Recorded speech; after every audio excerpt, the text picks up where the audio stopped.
This episode is brought to you by me, Camping with Lenny. Help me create great content by supporting this podcast by buying me a cup of coffee at buymeacoffee.com/campinglenny. Thanks for your support.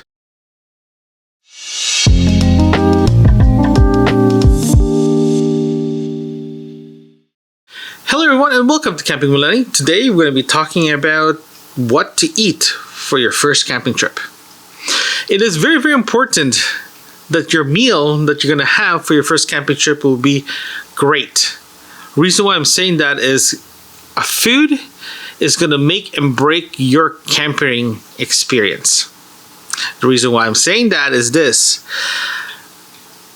It just makes everything feel so much better when you go camping and sleeping on the floor and it's cold, it's miserable, or it's hot and there's a lot of bugs floating around. But one thing that you'll be remembering this whole trip is the food. So, there are two types of camping that we have to go through first, so at least you guys know where the conversation is going to go to. First is your backcountry backpacking camping trip experience. The food there is completely different than your traditional second car camping with a tent, with a running water faucet, just few meters away, and a fire pit. Okay, let's go back to the backcountry camping. There's two types of meals that you can actually bring with you. One is a freeze-dry / MRE. If you guys don't know what MRE is ready to eat. Meals ready to eat. Typically, military people uses them because they're super easy. You just add water and go. Same thing for freeze-dry. Freeze-dry, you put hot water, you're good to go. And the other meal that you should be looking at, especially if you're doing backcountry, is my personal favorite, is leftovers.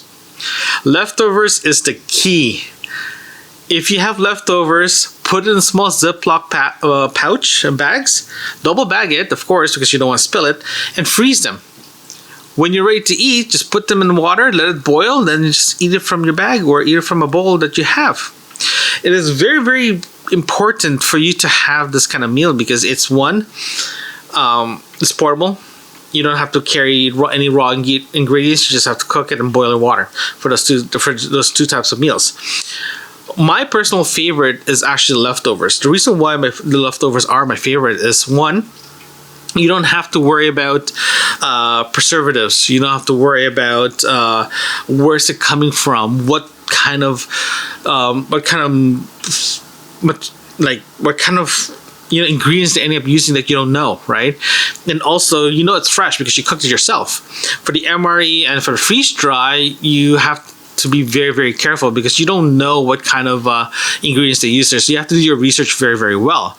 Also, if you're a vegan, vegetarian, or gluten or any food allergies, you have to be very careful using eating MREs and freeze dried because you just don't know where they came from, right? So you have to get them.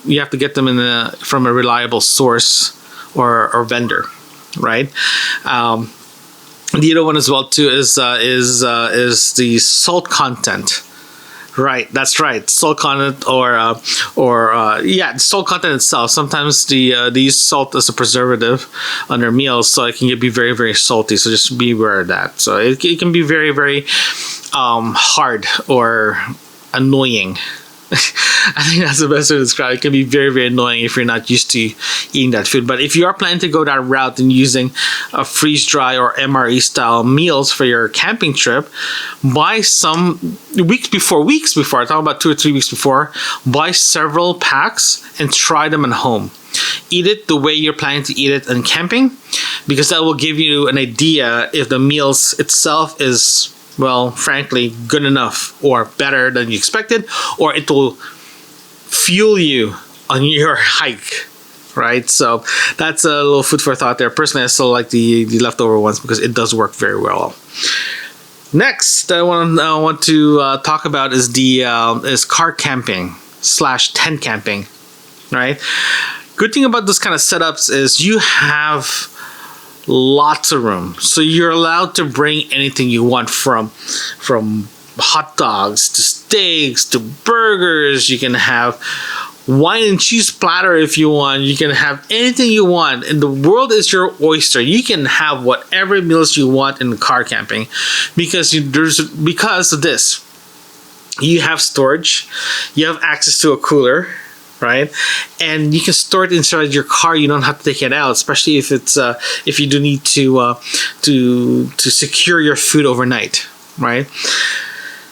Well, the reason why I'm saying that the world is your oyster, especially if you're car camping, is because you have more options, right? Again, you don't have to limit yourself from eating hamburgers, hot dogs, pita bread, freaking nachos, whatever.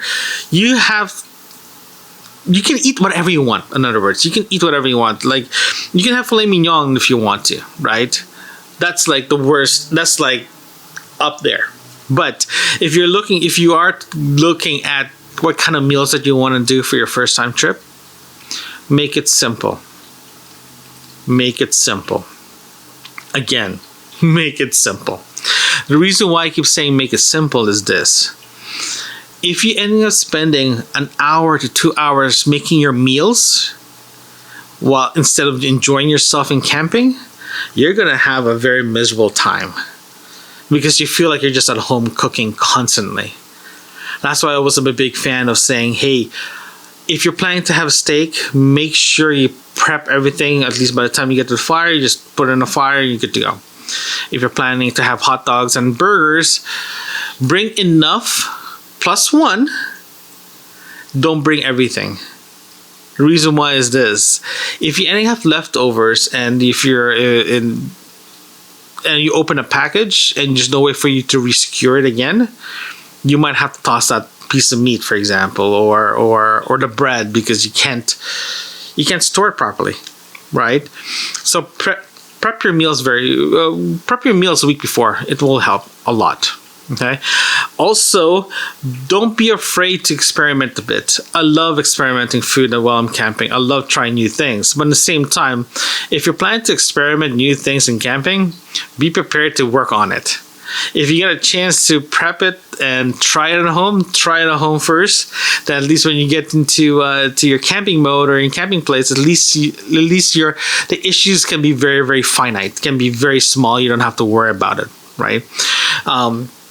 Also, if you want to even keep it more simple when you go camping, bring leftovers. I love bringing leftovers when I go camping, because I have less things to do, less thing to cook. I just have to heat it up. And for me, that's the goal. The goal is to make sure my camping experience is great. My goal is not to cook every day, not to cook for 2 hours for my meal. I'd rather put it in the grill or put it on top of a fire and just leave it there. And a few minutes later, or half an hour to an hour later, it's cooked. At least it's there cooking because I prepped it early, right? If it's just sitting around while you're like chopping and all that stuff, while people are having fun and you can do hiking, you have to come back from the beach early because you need to cook. That's no fun. That's definitely not fun trip. So always prep your meals. Okay. And the key of this podcast, this episode, is about what should you bring, or what are you going to eat for your first trip. I suggest burgers, hot dogs, steaks, baked potatoes are great. If you can find a recipe for double baked potatoes, try that, because it's a great meal to have on camping. Corn on the cob. Wrap it in foil, put a little butter and salt inside the corn, and put it in a fire for like 20 minutes, until it's cooked, and it's great. It's super simple, right?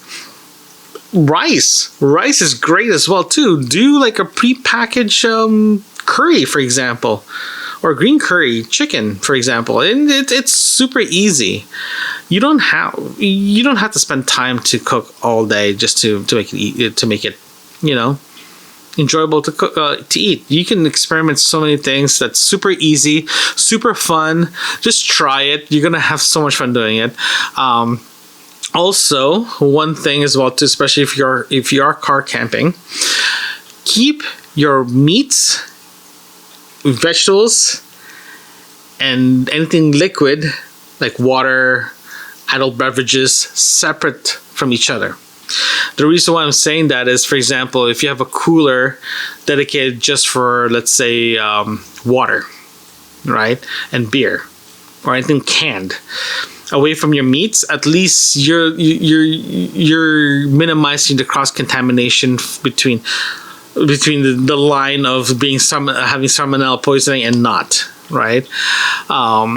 If you only have one cooler, for example, make sure you double and quadruple ziplock your meats, right? And keep an eye on it as well too. If there's water goes into your Ziploc, there's a good chance the water inside your cooler can be contaminated. So you can't use the ice that's floating, for example. So you just have to be aware that there is a lot of health things that you want to keep an eye on, especially if you are transporting raw meats and within your drinking bottled water. Right, so just keep an eye on that. You don't want to drink that water that's been flowing around inside your cooler, and that's a big no-no. You don't want to deal with that. Okay, so and also if you have fruits and vegetables, try to put them in a separate container, cooler if possible. If not, put it within the water itself because it's easier to maintain. If you are planning to have the ice in the cooler, have it separated as well too, because you don't want to you just want to make sure they're not contaminated. It's a health thing more than convenience sake than anything else. But if you're backpacking, if you are backcountrying it, you just have to make sure you keep an eye on that as well to make sure it's separate. Make sure you put it inside a dry bag so it doesn't leak out. If it does leak out, it doesn't go into within your bag itself. So it just keeps it clean. What I'm going to do in a future episode, I'm going to show you guys how to keep your cooler ice cold without keep buying ice constantly. I have a trick and it does work, and I went camping for 5 days and I did not refresh my ice and it's still ice cold. So thank you. I'll see you guys later. Thanks for listening. If you like what you're hearing, consider supporting this podcast by buying me a cup of coffee, link in the description. You can also visit campingwithlenny.com. There you can find other episodes and links that can help you on your next camping adventures. Thanks again.